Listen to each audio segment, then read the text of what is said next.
Hello, beautifuls. It's another Wisdom Walk edition. And today we're going to talk about how we can shift our reality right before our eyes like magic.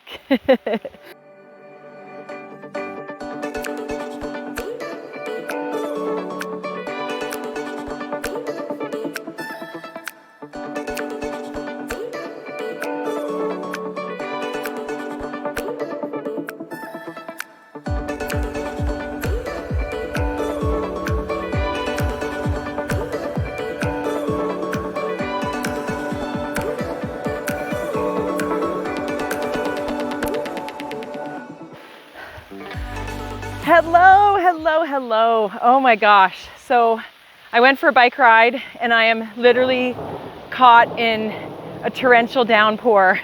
So this video is going to be a little quick today, but what a wonderful opportunity to open up our minds to shifting our reality. And, this is one of those days where, I went out for my ride. It was decent when I started, and then the clouds rolled in and the wind gusted and the rain came.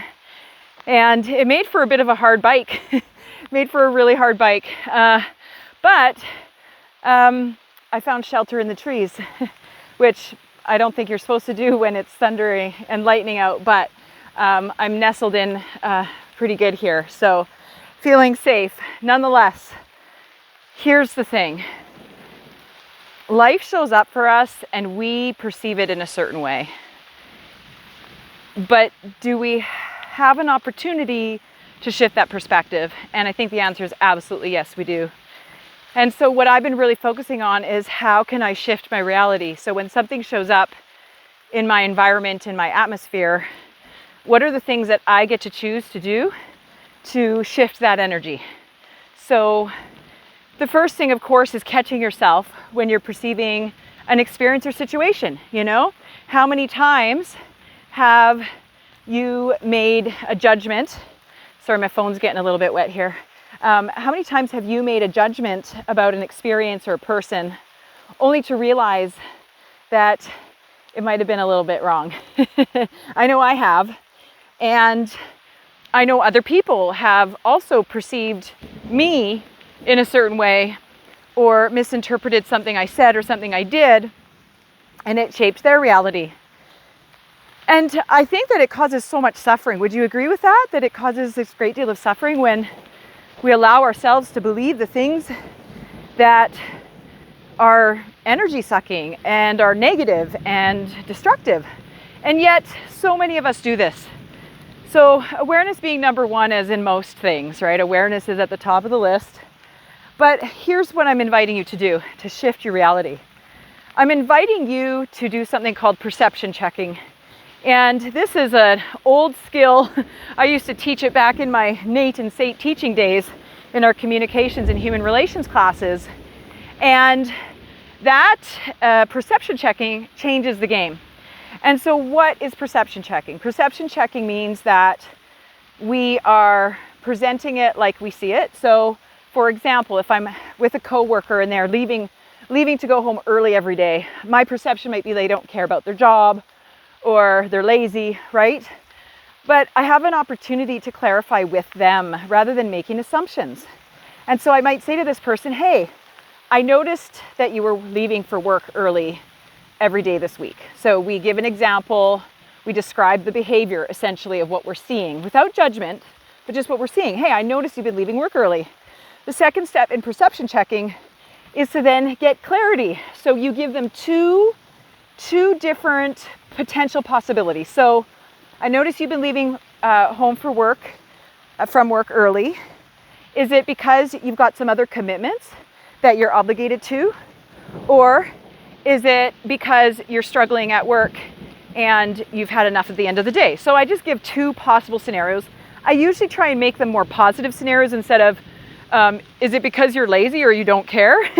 Try and give them positive, like, oh, do you have something else going on right now?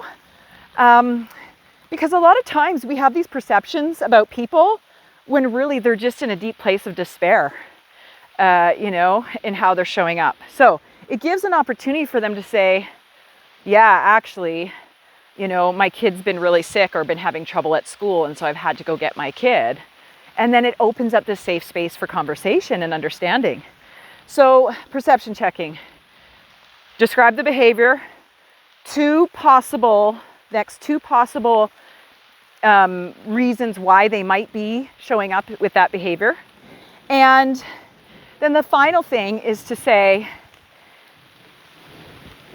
I would really love to understand this more deeply. So you're coming from a place of compassion and empathy, coming from a place of understanding versus a place of judgment. So, hey, you've been leaving from work early each day. Is it because of this or this? I would really love to have some understanding. And then it provides that opportunity. So that's one way to shift our perception about certain experiences and outcomes. But then there's this other opportunity as well for us to go back into our database. So maybe this isn't involving another person, but it's just your perception of an experience in the world. And so now you get to go back and you get to look for evidence that counteracts whatever your belief system is. So maybe your belief system is that everyone always abandons you. Let's just use that for an example. Recently, I had a client who was struggling with some feelings of abandonment and feeling rejected in a really big way. And so the opportunity was to go back and say, okay, can you find evidence where maybe that isn't true? That maybe they didn't abandon you, or maybe you weren't rejected? What are all those experiences about? Where perhaps you were taken care of and nurtured. Perhaps someone really showed up for you. And if we look for evidence counter or contrary to what our perception is, oftentimes we start to say, oh, wait a second. Actually, nobody's rejected me. Nobody's abandoned me here. This is not what I thought it was. Even better, and you guys might have listened to my video on mirroring, there's an opportunity when we are perceiving something or judging something to then leverage that as an opportunity to look at ourselves and say, okay, how have I abandoned myself? How have I rejected myself? So there's so much here, and I could talk all day, but I am getting pretty soaked and I still got to trek home. So perception checking, going and looking for evidence contrary to what your perception is.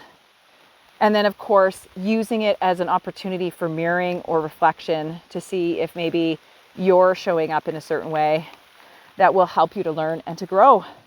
I mean, this is what life is about, you guys. Taking our experiences and using them, taking them and using them for something better. And I know in my life, there's been a lot of experiences where I've judged people, I've judged experiences, and I've suffered greatly for it. And I want to make a conscious choice to not suffer, to shift my perspective, to allow me to grow and allow me to learn and to have deeper aspects of empathy and compassion. So my wish is the same for you. Think about where you're judging, where you're perceiving experiences, and see what you can do to adjust the dial and flip that around for yourself and leverage it and get the good out of it, get the understanding out of it. That's going to take you way farther in life, and it won't rob you of your present time and the joy and all of the wonderful things that exist. Just like being in the forest in the middle of a downpour and feeling the refreshment of it. I could choose to perceive this experience being stuck in the storm as, oh man, it's messing up my day and I'm going to be so soaked. But I'm not. I'm in it. I'm loving it. It's refreshing. It's exhilarating. And I'm like the only one out here. So I get to have my one-on-one with nature in peace and quiet too. So look at all the good that could come out of what we might perceive as a bad experience. So I wish you all love and warmth and dryness. At least if you're not in Alberta where the fires are, we need this rain desperately. So lots of love to all of you, and we'll see you next time.